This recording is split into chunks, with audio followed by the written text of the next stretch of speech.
Tanbihun dan dinamu suci wong ibadat angin ngawaruhi hukum najis di hajat kan dari sebab hasil suci ne solat agak bodoh tafsir tinggal babak syarat.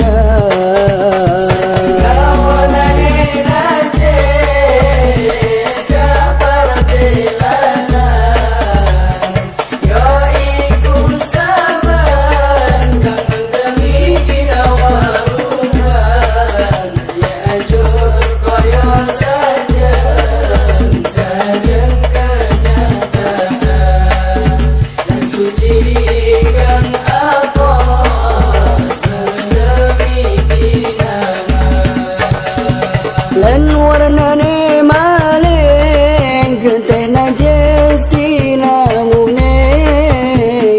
lan nanah lan utangan mantune sangking jarwatane lan najis dahine lan uyo lan madi lan wadina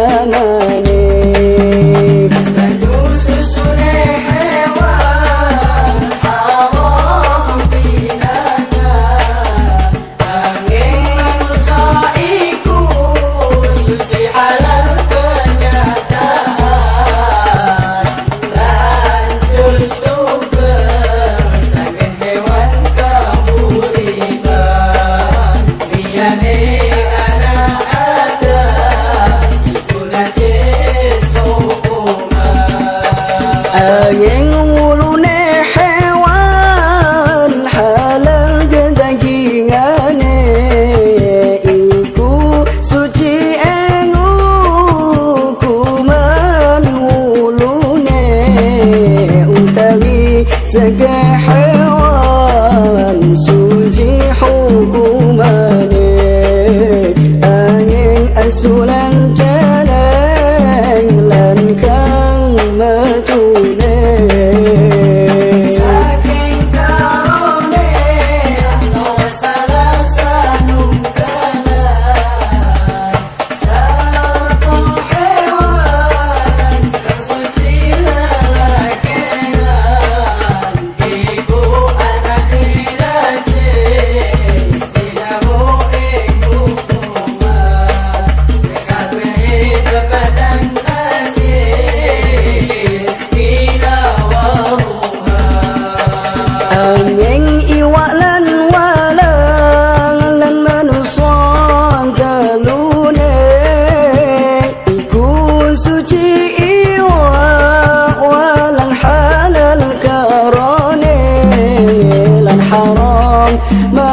mangan ing manusa gedagingane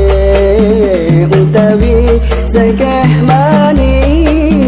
hewan hukumane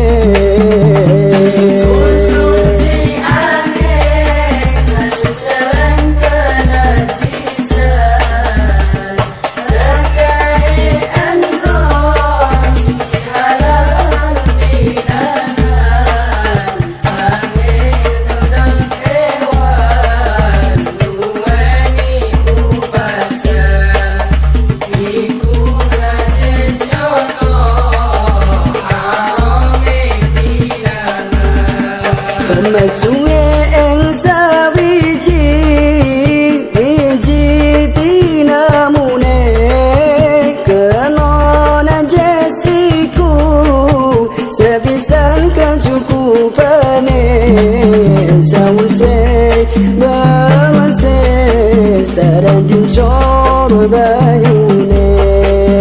masuke ing sawiji najisane jalan iku kabeh pitu milanan salah sawijine sakalamu bercampuran ikulah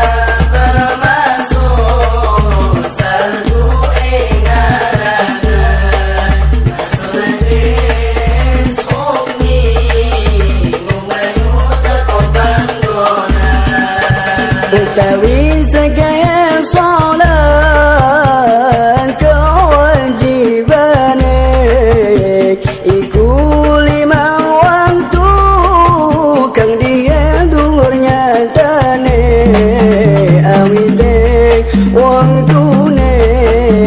gingsen sarengene sanggeng tenganyi berdoa tetinamune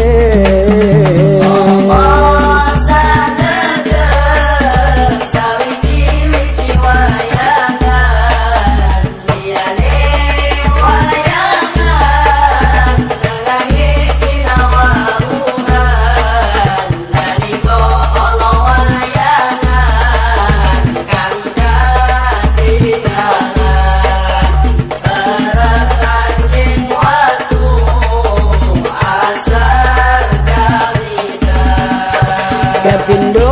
waktu asor wiwitane iku bubunge sageng wayang saupamane koyo kaus kasabo tengara pardelane mote iku surube sarngenge nyatane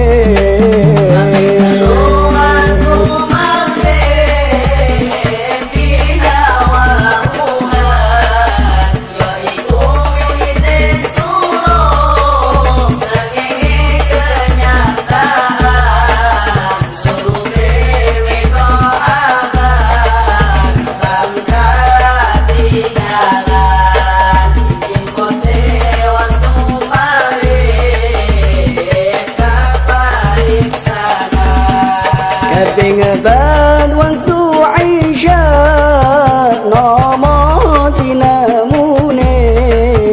awite iku mego abang surop nyatane kote iku panjawan side kono tengerane mego malang irang putih bercampuran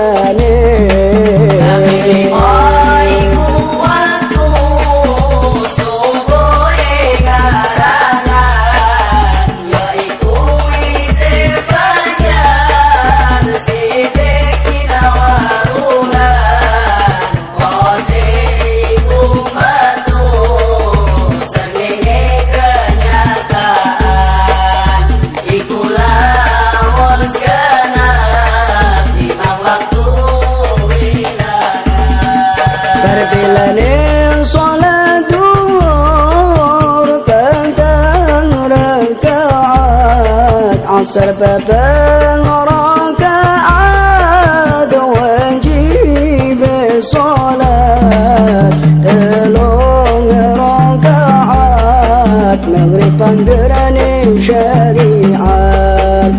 Aisyah babat subuh rakaat kahima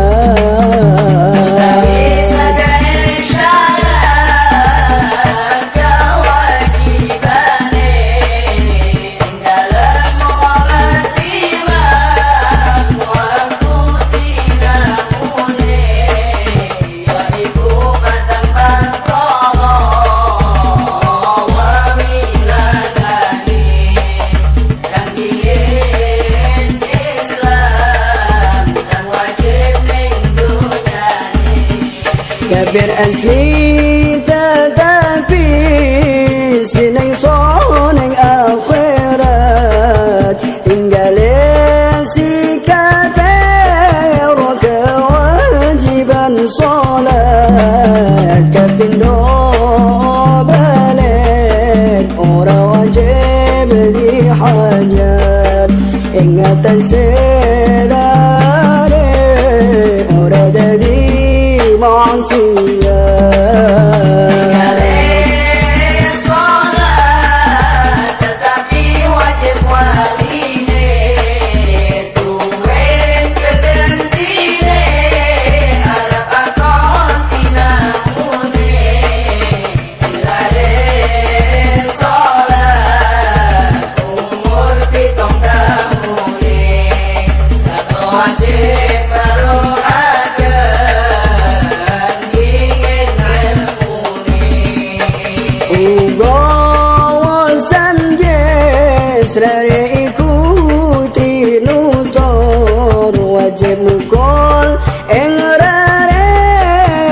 10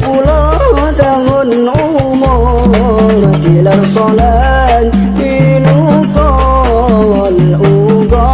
ora jujur lamun tinggal siji syarat tenono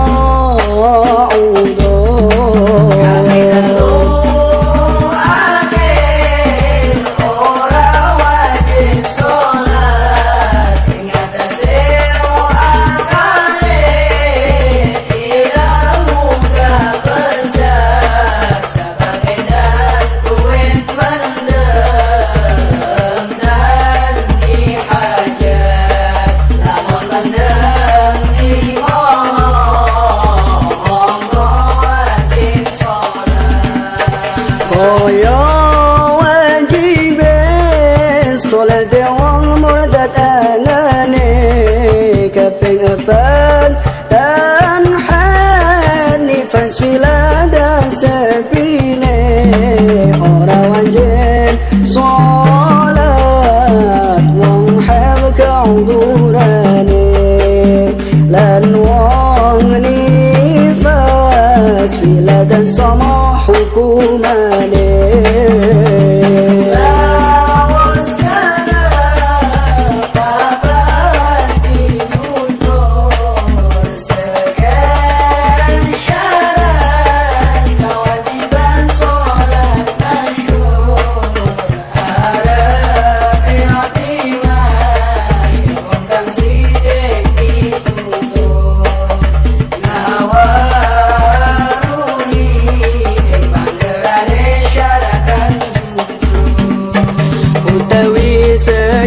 syarat syarat satinamune ing dalam salat iku songo barukarane kang dihen Islam kapindo tanjes nyatane kaping telu ngawarugi kafiat fardune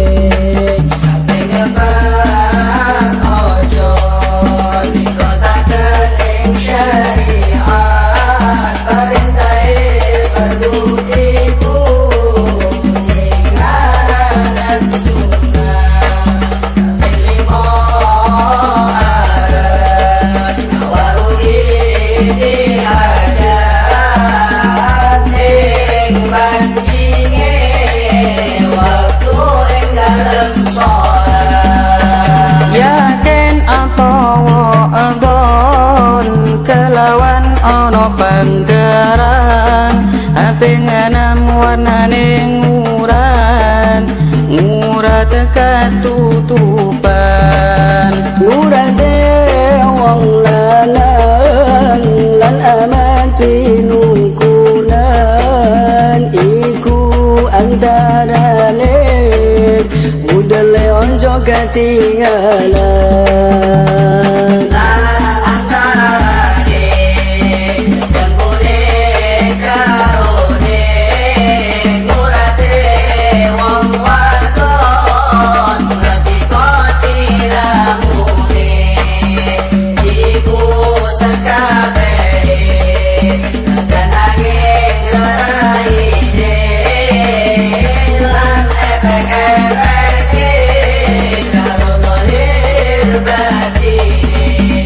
Kaping pitu madhep kiblat toto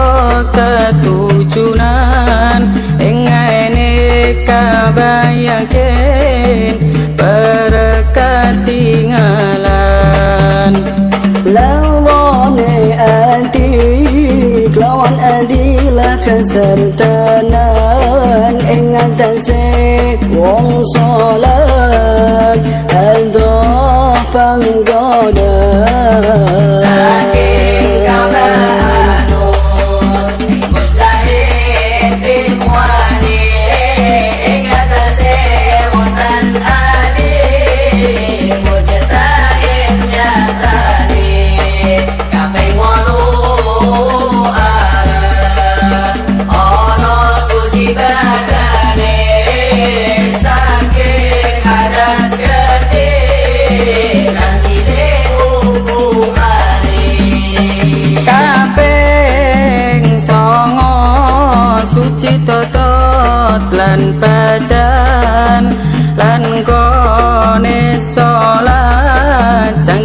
najis tan kepokan. Ora sasolat siji syarat ketinggalan, kang nyata dan darurat dan nono kauduran. Utawi sakeh hukum ni solat tinamune iku wolulas kang diri atatine uga wajib ngawaruhi iya patelane kapindo takbiratul ihram nyatane. Wajib dibarengaken anane ati niat ning wiwitane takbiratul ihram sholat. Kaping telu ngadeg lamun tinemu kuat, kaping epat maca Fatihah di hajat.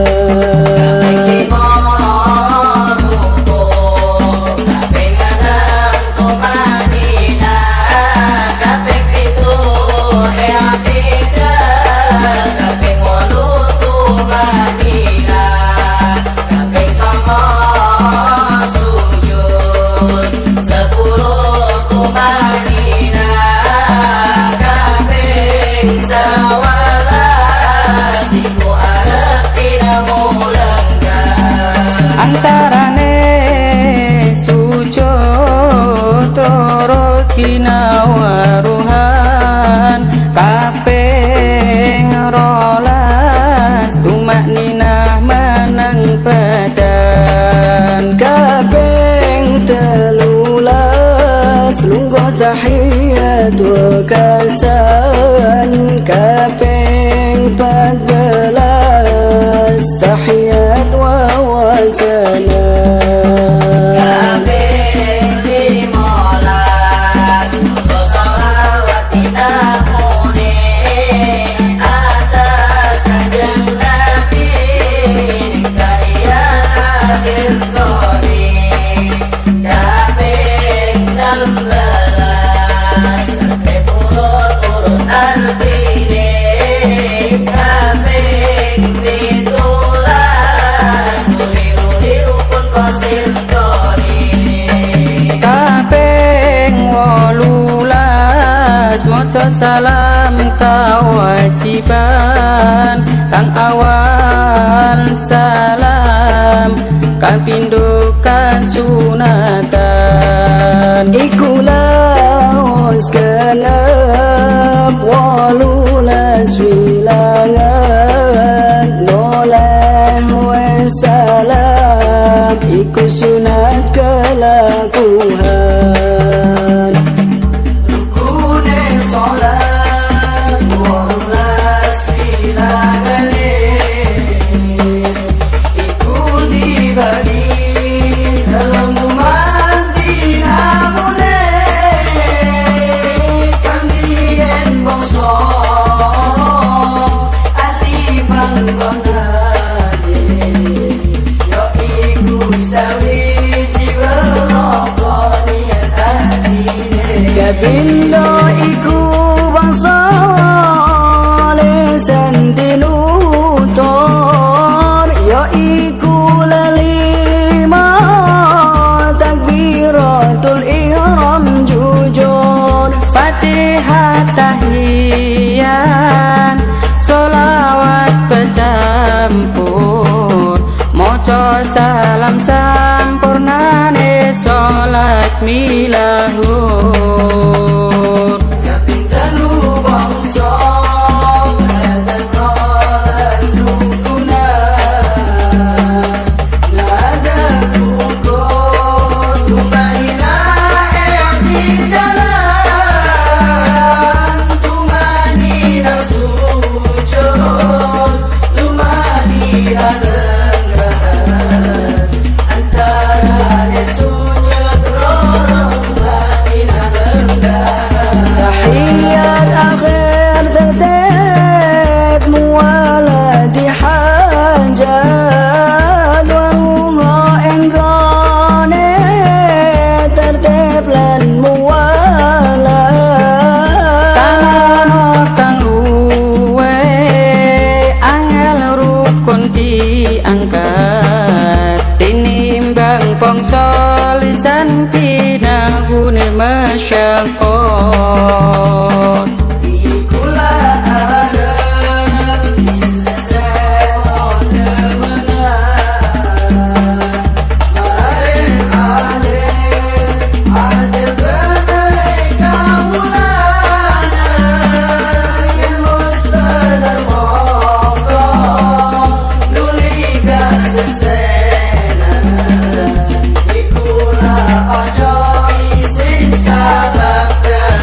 nasihat kemah ikhlas taat ing Allah ning mana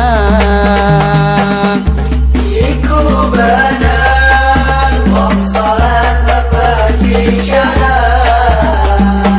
Sause saiman berbagi syarat keiman Ojo tiru engkang wis laku anut adat Kasir batalan kurang syarat bila syariah Utawi saka syarat niatina mune iku limang perkara kang dieneng atine Kaping Islam kaping telu tamjet nyatane kaping pati barengaken ning wiwitane Takbiratul ihram sakuasane bilahur Kaping lima langgengaken niat jujur Tumapa sampurnane salat dinutur Syaratnya kadang arep ana kekere jujur Saka syarat takbiratul ihram tina mune iku pitung perkara wewilangane Kambing ngarangso sekae angsarane arep bener makroje huruf ning lisane Kapindo ngarep so lintas dinutur Kaping telu ngarep so sekae ben jujur Kaping empat ngarungu ing suarane kanmu Kaping lima maca kelawan kader jujur Kaping enam tertib urut-urut manane kaping pitu nuli wewancane iku lawus genep pitu partelane arep paham ojo tinemu kateksirane Utawi sekian syarat Fatihah bilana Iku orang perkara kabatilanan Kadiin merasa sekian huruf kebenaran Tapi durung maksa sekian tasdik ketinggalan kaping telu ngarengso sakae orobane kaping pati waca kelawan ngadeng sertane kaping limo arep ngrungu dhewe talingane kaping nem tertib ping pitu nuli wacane Kaping wolu pagone arepi awarungan Salah sahir ruang perkara wilangan Salah sawijine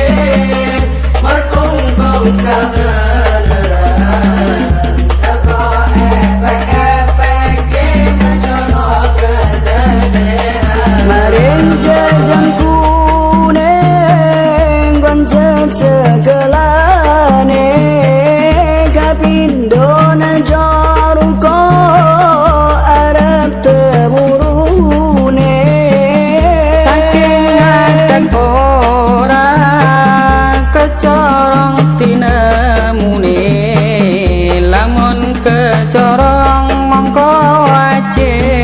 baline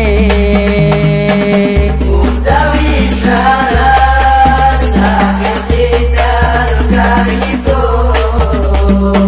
ibu rompar koro kami lagi jujur saking ruko maring ngadekan minum kapindo ngadek bener orang berkumpul Tawi segan syarat sujud dinamune iku limang perkara ana wewilangane Kandhen aja saking ngadeg kemurune maring sujud kelawan ikhtiar nejane kapindo kabuka rakyatan aling-alingan kapen teru neraka ginawaruhan esa tengah epe di kebatinan rasa tengah batine dari cine tangan setengah batine drijine sukune kaping perluhuraken bokong nyatane ngesoraken ing sirahe tinamune kaping 5 sumele batuk pasujudane sakote sirahe ojo anggang-anggangan utawi syarate lungo ginawaruhan antarane sujud loro iku rong bilangan salah sijine najo tangi kebatinan saking sujud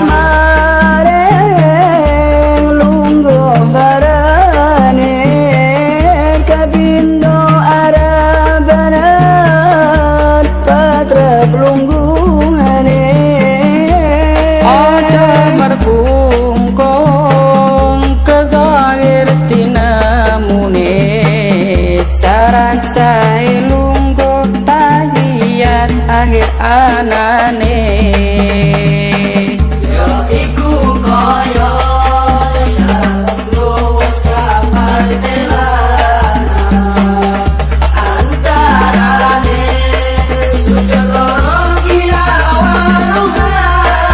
ginawaruhan utawi sege syarat rakyat akhir wajana idong perkara tinamune wilangan Kandian ngarang son sakae asadane kabindo ngarang son tasdetan katinggalane kaping telu ngareksa sekae Eropane kaping 4 tertib urut-urut wacane kaping 5 muana muli ake agian rindam lunggo kaping 7 wajaran iku arep titi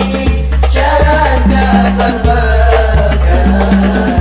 aling lunga ing Allah saking kesalahan utawi sakae syarat samoco solawat iku kaya sakae syarat moco tahiyat